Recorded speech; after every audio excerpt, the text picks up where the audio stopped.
And welcome back, everybody, to another episode of the Always Pressing PGA DFS podcast, previewing the 2024 Shriners Children's Open. We're going to Las Vegas. This will be a fun one. Always a better group than usual for a fall event, but still, that doesn't say much for the group we're going to talk about. Just more of a some guys like to come to Vegas to come play golf. Let's put it that way. A lot of guys live in Vegas, so it makes it a little easier to do that. But before we get into that, you can find me on Twitter at BDNtrick, the podcast at Always Press DFS, and my co-host, as always, on Twitter at DFS Golf Gods. Jesse, how we doing, my friend? I'm well. How are you? Doing well. It's Monday, and it's definitely a Monday, but we are back at it, talking some golf. McCarty took down his first win in the desert, the Black Desert Championship. Crushed it on the Corn Ferry Tour towards the end of the year, picked up his first dub. We talked before the show. I saw a little bit. You didn't see much. Did you have any thoughts? Do you have any thoughts on it, or you ready to just go? Because it's tough. Yeah, I got nothing, man. I didn't. I wanted to watch it. I meant to tune in, but I just did not have a chance this weekend at all whatsoever. So it was it was full tilting DFS wise because I had a 3 max going, and at the end of Thursday, 6 of 6 was looking good. I was like 4 under with every guy. I'm like, sweet, let's roll. And then Trunk Slam City came into play on Friday. Like, I didn't play Keith Mitchell the week before when he finished like second place. Well, I said, screw it. I'll play him this week. He's coming in good form. Wide open golf course. Why not? And he proceeds to shoot 6 over on Friday to miss the cut. That was impressive. Yeah. So a couple players did that for me to just pretty much take me out of the week. And I had a 5 of 6 and 2 4 of 6s after looking like I was going to cruise into the weekend there. But I digress. That is how this PGA DFS goes. But the other thing I'll ask you, just for funds, sure. In December, we're having the next match. I'm assuming you've seen that with Rory and Scotty versus Brooks and Bryson. Oh, yes. And it's going back to Shadow Creek in Vegas, which will be cool. Yes.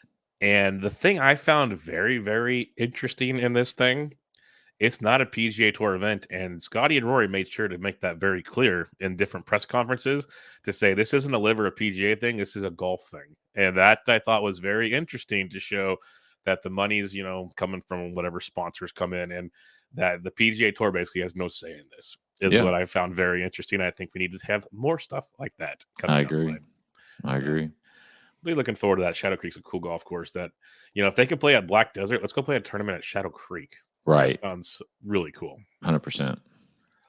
All right. With all that being said, let's keep sticking with Vegas here, and let's talk about the Shriners Children's Open, a tournament we've seen for years in Vegas. So what do you got for some past event history? Yeah, it's been played at Summerlin for a while now. Last year, Tom Kim was the champion, 20 under, 1 shot over Adam Hadwin. The year before that, 2022, Tom Kim was the champion, 24 under, 3 shots over Cantlay and Neesmith. 2021 was Sung Jae, 4 shots over Matt Wolf. 2020 was Martin Laird for the second time. 23 under in a playoff over Austin Cook and Matt Wolf. 2019 was Kevin Na, 23 under in a playoff over Cantlay. Bryson won in 2018, 1 shot over Cantlay. Cantlay won this event in 2017. He's not in the field. Doesn't really matter.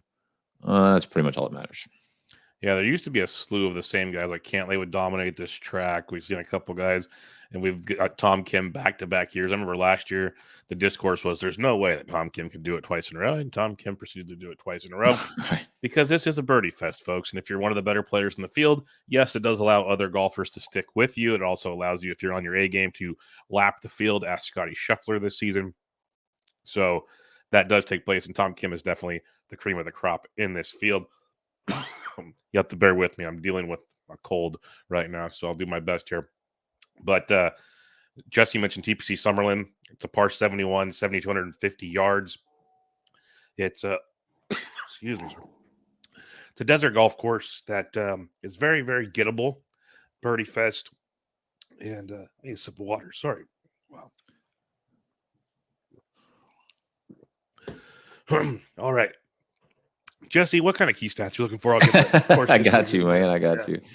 Yeah, it's a classic PGA Tour birdie fest, as you could tell from the winning scores: 20 under, 23 under, 24 under. So it's very what we're normally used to seeing on the PGA Tour. So off the tee, I got weighted. Tee to green obviously matters every week. Approach matters every week.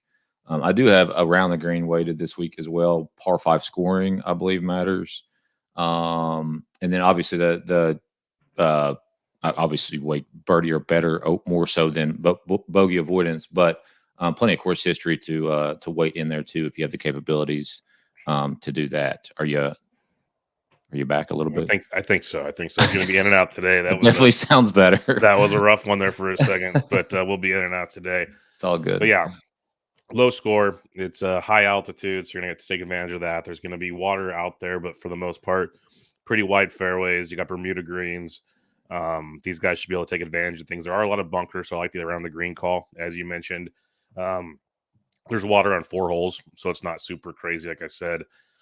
It's basically find the fairways, wedge fest, take advantage of the par 5s because those are going to score in bunches. You're going to want to definitely take full advantage of that. We've even seen scores as low as 11 under in rounds here. So as Jesse mentioned, it's a birdie fest, and you'll have to take full advantage of that. And I want to say this was one of those that a couple years ago, the cut line was like 6 or 7 under par, and I was ready to break things because it was just ridiculous. So we'll have to see how that takes place this year because that's out of our control. But let's talk DK here, and we'll talk about our top picks at each price point as usual. And in the 10K range, we only have 3 guys this week, Jesse. The defending champ, Tom Kim, is at 10-8. Davis Thompson's up to 10-3. And Taylor Pendrith is at 10-2. So how do you break down this wonderful group of players? Yeah, I mean, obviously Tom Kim, back-to-back champion. There's no way he can do it 3 times in a row, right? So his form coming in, it's not like he was playing insane golf last year. He did have a lot of fun at the President's Cup, and I think played some decent golf there. But I think really the only guy that I really care to play up here is Taylor Pendrith. 3rd here last year, 47th and 21. Coming off an 8th place finish at the Tour Championship. We had a really, really solid end of the season there, so should have a lot of confidence going into this week, especially with the 3rd place finish last year. I think Taylor would be my one target up here, but it's one of those weeks where I most likely will not be above, 10K. I will not be playing any of these guys, but that's who I would target if I was. Yeah, I'm kind of hoping Tim gets a bunch of ownership because I think he's a great play. Could he win? Definitely. No doubt about it. Wouldn't be shocked. Love the Pendrith call. You mentioned his recent form. He finished, like you said, 14th to the Tour Championship, 13th to BMW, but he's finished well here, as like you mentioned as well. 3rd, made all 3 cuts. He's also had just a great year last year. We saw on courses that he could bombs away where there's wider fairways. We saw him, down there in Texas take advantage of those kind of courses. So this is a really good spot here for Taylor Pendrith. So I don't mind that at all. If you got to make a case for David Thompson, the biggest thing would be like his par 5 scoring. He's always dominates par 5s. His around the green game is very, very strong of late. It's just a matter of can he get the wedge fest going? Because that's always a difficult part of his consistency, one would say. But Kim and Pendrith would be the 2 I'd be definitely taking a look at here. 9K range, you got Jaeger Bombs at 99, coming off a nice week there in the Black Desert. Tom Hoagie at 98, Kurt Kitayama at 97. Bo Hosser's been having a heck of a fall swing at 95. Seamus Power at 93. Keith Mitchell at 92. Keith goes from back-to-back 10K plus weeks to a miscut to 92. That is entertaining. The champion last week, Matthew McCarty at 91, and Eric Cole comes in at $9,000. This is a good reason to probably skip the 10K range. Yeah, there's plenty to play here. Start with Hoagie at 8,900. The course history is mixed. He did miss the cut here last year. Does have some made cuts here, but come off a 7th place finish. His last time out at the Pro Core Championship in California. Bo Hostler, been playing very solidly, and it's played really well around this track. 7th last year. Hasn't missed a cut since before 2017. That's as far back as I've got there. In 11th last week. Did miss the cut at the Pro Core, but 12th at the Wyndham. He started so hot at the Wyndham. And there was there another tournament where he was like first round leader more recently, like in September? Am I missing something there? If it was, it would have to have been overseas. I don't have Euro scores. Well, but I was thinking it was something more recent. I think that's the Pro Cure where he was near the top. right out the gate. Well, he starts 71.70 according to Fantasy so Labs here. Missed the cut. Shot 60 at the Wyndham. I'm assuming to lead at the first day. So that's got to be what I was thinking about. But I just think it was more recent. So because I have him finishing 7th at the Pro Cure. Yeah. So, I mean, that's what. Okay. Oh, you haven't finished in 7th at the Pro Cure? Yeah. Oh, that's what it was then. So yeah, this is not correct. Yeah, not what he did there. I was thinking yeah. And then I mean Matthew McCarty at 9,100 off the win. We were talking about him before. I'd never heard of this guy. Don't follow Corn Ferry Tour golf probably as well as I should if I'm going to talk about golf in general. But obviously coming off a win, he had a really good into the Corn Ferry season. So playing solid golf, confidence has to be ultra high, and a similar type of golf course in the desert this week. So why not, play a little bit of him at 9,100? Yep. I don't blame you at all. Ride the hot streak while he's got it. Jaeger Bombs will be in play for me once again, $9,900. Like if I look at my model, he's 72nd. So hopefully others' models make that look rough. Finished second last week, 23rd at the Sanderson. He finished 44th here 2 years ago. The course history isn't great, but he's played well in Scottsdale also. That's a desert type course. That's one thing that comes into play here at the Shriners. So don't mind me some Jaeger Bombs. Love Hoagie. I think a lot of people love Hoagie, so I'm with you there. Kurt Kitayama, number 1 in my model. He's also from or lives in Vegas, so this is a big one for him. When you're talking about 150 to 175 shots, he's 5th in the field. 175 to 200, he's 1st in the field over the last 24 rounds. So his approach game is on point. He's great on the shorter par 4s, which there's a handful of on this golf course. And he just avoids the big numbers very, very well. So Kitayama is a great one at 97. Love Bo Hostler for the things you mentioned. He's 15th on my model. Now, Seamus Power. With Bo, real quick, I did look. He did miss the cut at the Pro Cure. I think you were looking at Hoagie. I was looking at Hoagie, sorry. Yes, he was 7th there, but yeah.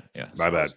That's okay. It's all good. Yeah. And then Seamus. Seamus is 12th on my model. And this one stood out to me when I saw 12th. And then I looked at a couple other things, and it kind of makes sense because Seamus finished 11th at the Black Desert, 11th at the Sanderson Farms, and then the 10th at FedEx. So his last 3 tournaments, 11th, 11th, 10th. I know he's played overseas also. So there's probably a few more in there. But then you also look at tournament, miscut 21st. So the course history is not great, but the current form is really good. And his approach game has been on point. He avoids the big number. So Seamus at 93 could be very interesting. You mentioned McCarty. And then always in a GPP, I'm always interested in Eric Cole just because he can blow up in good ways and bad ways. He finished 16th at the Sanderson Farms, but you're missing the cut at the Pro Cure. That's Eric Cole in a nutshell to me. And at this tournament, finished 3rd here last year after missing the cut the year before. He's always viable to shoot like 8 under or 4 over. That's just the way Eric Cole works. So fun tournament play. This is a range you can definitely have some differentiation that I like quite a bit in the 9K range.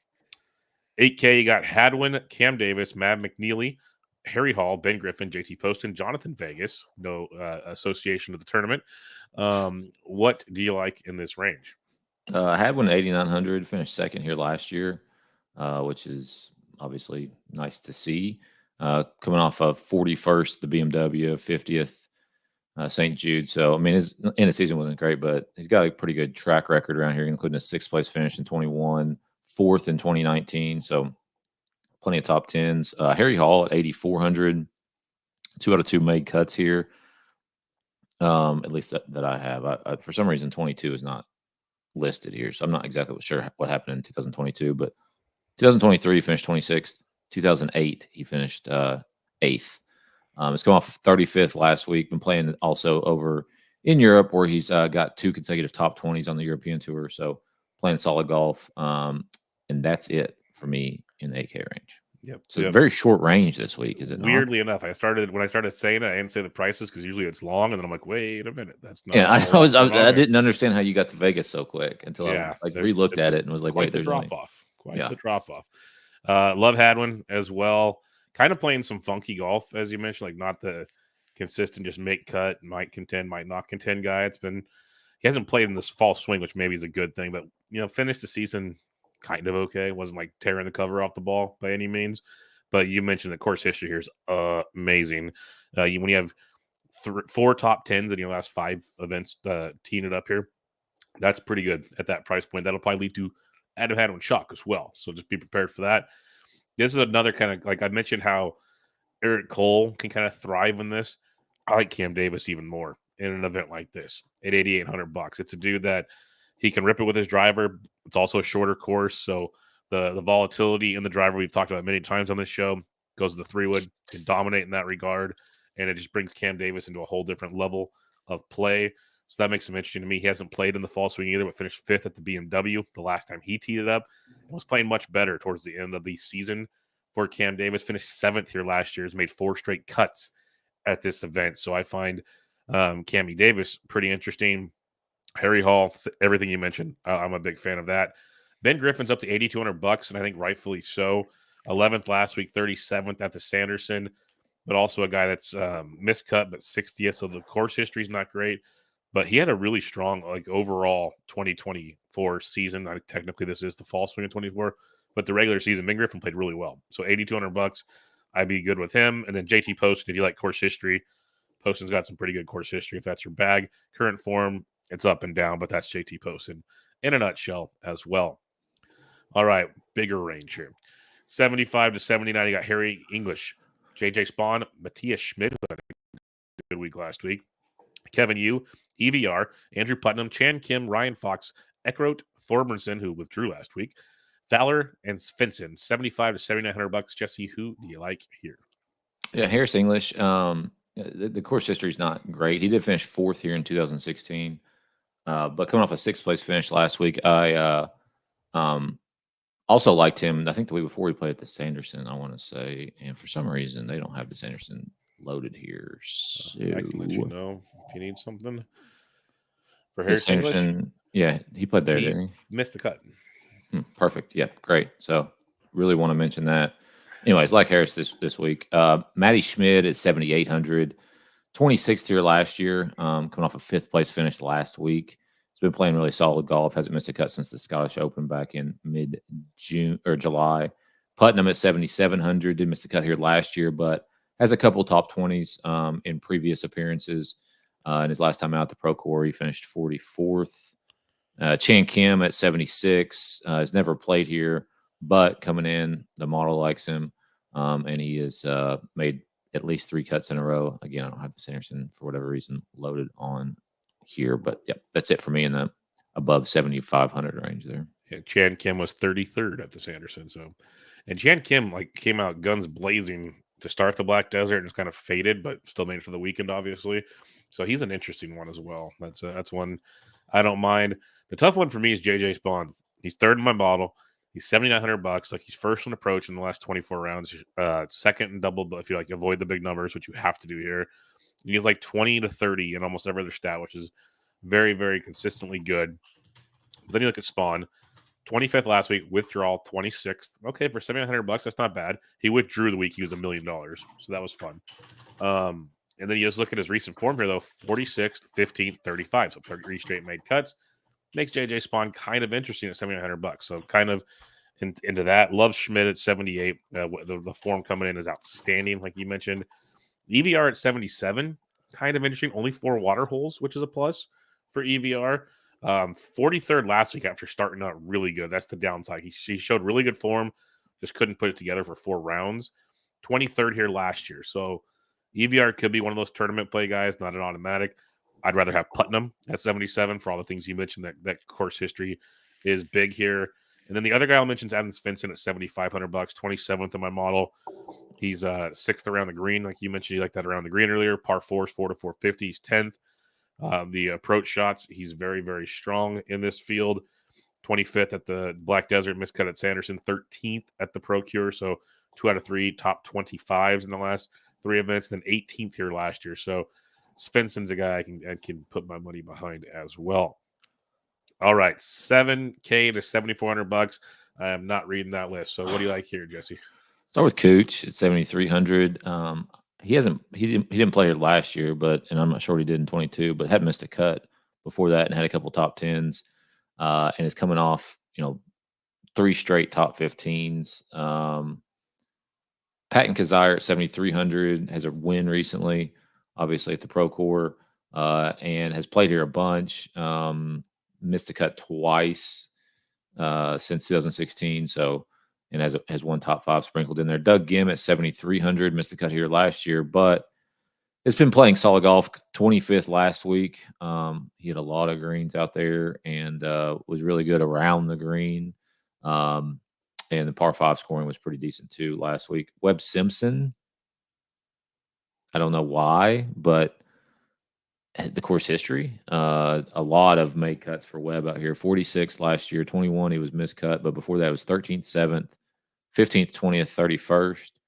He did make the cut, the Pro Core. So maybe he's turning the page. Patrick Fishburne missed the cut last week, but before that was 3rd at the Pro Core, and I think he played Sanderson, but again, I don't have that loaded, so not sure what his finish was there. And then Norlander at 7,000. Seems like this is a really bad price on him. I mean, he was 7,200 last week in a worse field, finished 8th.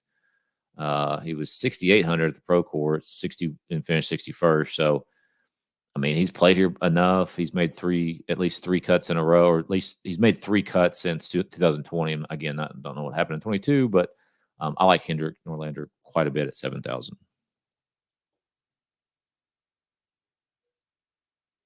I think you're muted.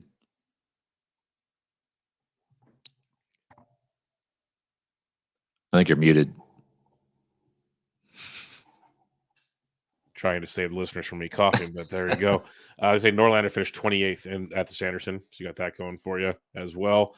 For me in this range, $7,400. Emiliano Grillo, he's 34th in my model. Finished 11th at the Sanderson Farms. Didn't play Black Desert or Procure, but he missed the cut here last year, and then 73rd, 47th, 34th the first 3 previous seasons. Played at a decent finish to 2024 is the best way I'll put it. Cooch at 73, like him as well. He's 10th in my model, so I can get behind everything you're saying there. It's like 3rd in good drives. He's going to find the fairways. He's going to wedge it together, do just enough. Patton Kazire, he's 9th in my model at 73. Like you said, won the Procure, playing really good golf right now for Kazire. 3 straight made cuts on the fall swing. And if you go even deeper with Kazire, 46th and 23, 75th, miscut 24th, 42nd. So 4 out of 5 made cuts at this event. Going cheaper, Dougie Gim. You mentioned he's 2nd in my model, so I'll support everything you said about his recent form and all the goods there because he just continues to be awesome. Daniel Berger at 72. He's 39th in my model. His wedge game's getting a little better. 35th last week, 7th at the Sanderson Farms after missing the cut at the Procure. So back-to-back pretty good showings for Berger. Hasn't played her since 2020 where he finished 18th. That was a different Daniel Berger. I know we can all discuss that too. But back-to-back made cuts. Looks like he might be coming together a little bit here, which is good to see. And I'll take that chance at $7,200 for Daniel Berger. Alex Smalley at $7,100. He's 20th in my model. 7th off the tee. 12th in par 4s, 4 to 450. And if you go deeper on Smalley, 25th at the Black Desert, 5th at Sanderson before a miscut at the Procure. So back-to-back solid finishes for Smalley. And he finished 61st here last year, 47th in 2022. So not the best of finishes, but putting things together.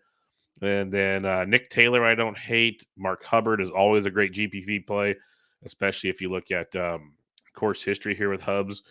That's why miscut 28th, 44th, miscut 42nd. So 3 out of 4 years. 5 years he's made the cut. Love the Norlander call. I'll completely agree with you there. And then 2 more guys. At 7K, Chesson Hadley. He's made 4 out of 5 cuts. 7th place last year. And Nick Hardy's made back-to-back cuts here. And I think with Nick Hardy, both of them have made all 3 cuts this fall swing, which is big. Now Hadley 64th, 55th, 50th. Hardy, on the other hand, 8th last week, 28th of the Sanderson. Putting in some good form there with Nick Hardy. He was 21st on my model where, Hadley's 96. So Hadley's playing good enough golf to make the cut. Probably not help you win a GPP. Hardy could find his way and win a GPP. He's 5th in good drives. He's 5th in approach. So he's really putting it together. It's just a matter of can he put it all together at once. $1 million question, but he's $7,000. So I think Nick Hardy's a fun, cheap option this week. All right, 6K range. Jesse, what are you liking here? Neesmith, 6,900. He's got the course history here. He finished 2nd here. Didn't he 1 year? Did I say that? Yeah. Last year, two years ago. Finished 2nd in 2022. And otherwise hasn't missed a cut since 2019. Has another top 10 in 2020. So Has played solidly around here. It's the form coming in isn't necessarily ideal, but we're in the $6,900 range here. Rico Hui, if I could get this to load, is another guy. Joe Highsmith.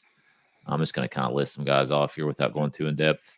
Chad Ramey, Grayson Sigg is very high up my model. So at 6,700, I like him quite a bit. And then Joel Dahlman at 66, and that's the end of my list. We have a lot of the same guys.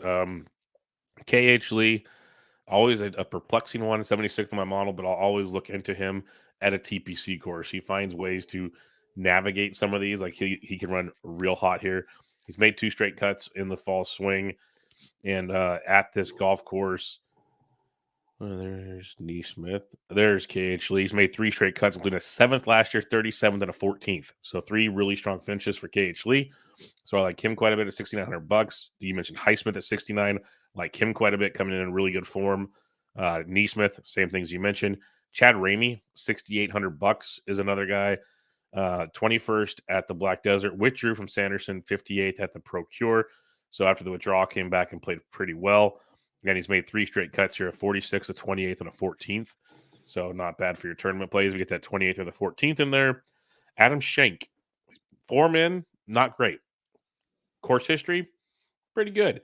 You did miss the cut here last year, but prior to that, 12th, 3rd, 27th, 18th. That is pretty good form from Schenk. And but yeah, didn't play last week, missed both cuts in the fall. So pick your poison. You like course history or recent form. You mentioned Sig, like Sig a lot. Ryan Moore's recent form sucks. His course history is amazing. So if you want to go him at 66, with you on Dahlman at 66, really plays well at this golf course. And then there's Laird. I did want to mention a couple punt plays though. One guy we talked about a lot last year, Jesse, Will Gordon is $6,300. 35th of the Black Desert, 48th at Sanderson. Again, $6,300 for Will Gordon. And if you look at history here, miscut 44th. So see what you want to do there. Obviously, I like the Rico Hui call, by the way. I've been playing him a lot lately for cheap. But I think there's a lot of good dart throws in the 6K range just because it's the 6K range in a tournament like this. But none you have to like lock in, I don't think. All right, let's recap things real quick. 10K range. You got 3 guys. Who you like to pair? Pendrith. Yeah, I'll say Tom Kim. I don't think I'm going to play any of these guys, but I'll say Tom Kim. 9K range. Who do you like? I'm going to say Hoagie. It's a really, really good range. I'm going to go with Kitayama. He's my number 1 on my model. Better stick to that. Who do you like in the 8K range? The big 8K range. Harry Hall. I like the Hall call. I will go with Cam Davis on this one. 75 to 79. Chan Kim. Chan Kim. I will go with Matthias Schmid. 7K to 74. Norlander's good. I'll go Dougie Gim. 6K range. Grayson Sigg. I will go with Sig's a good value too. I will go with Highsmith. Highsmith is 69. All right. If you're building cash this week, where would you start in cash? I'd probably go Harry Hall, Putnam, and like Cam Davis, since you like him so much. That's pretty good. Like I think Hadwin's a good cash play, just on the course history. Like might not do it all, but should make the cut. Like Hadwin, Kuchar, Griffin or Hall. I think there's like that 8K range. You can almost just make it there, and I think you'll do okay. Well, yeah, probably foolish thinking, but you never know. It looks really positive, at least making the cut. GPP though, not so much. Where would you start your GPP lineups? Yeah, I go McCarty, Harris English, and Berger. I think I have a pretty bad story. Well, not bad story. With the last podcast that we did, I almost bet Daniel Berger, and then he shot back-to-back 65, so he was in the lead. He was toward the top there and had a chance, and of course didn't play like shit on Sunday. But I was ready to really kick myself for not mentioning it, and then I didn't mention it, and he didn't win. So there you go. All righty, that worked out in a roundabout way. I'm going to go with Kitayama, Cam Davis, and Matthias Schmid. That'd be the start to my 3-pack. All right. Who do you like to win this week? I have made some bets here. At 40, I got Harris English and Harry Hall. 70, Berger. I like that. I'm just gonna start betting him until he wins. So it could be 5 or 6, 10 years. Might go broke. And then Grayson Sig He'll be your Ricky Fowler. yeah, Grayson Sig and Norlander also at 90. So I've got those 5 bets. Those are pretty solid numbers, and again, in a field like this, makes a lot of sense. I'll throw some top 20s out there though to have some fun with it. Deeper down the board, of course, Berger's plus 240 to top 20. I like that quite a bit. If you want to put just a little scratch on that, a couple other guys, Nick Hardy at plus 280, Grayson Sig at plus 280. Those are some I like quite a bit. To top 20, I'll give you 2 more to make around 5 on this. Man, Michael Kim's in the field. That's fun.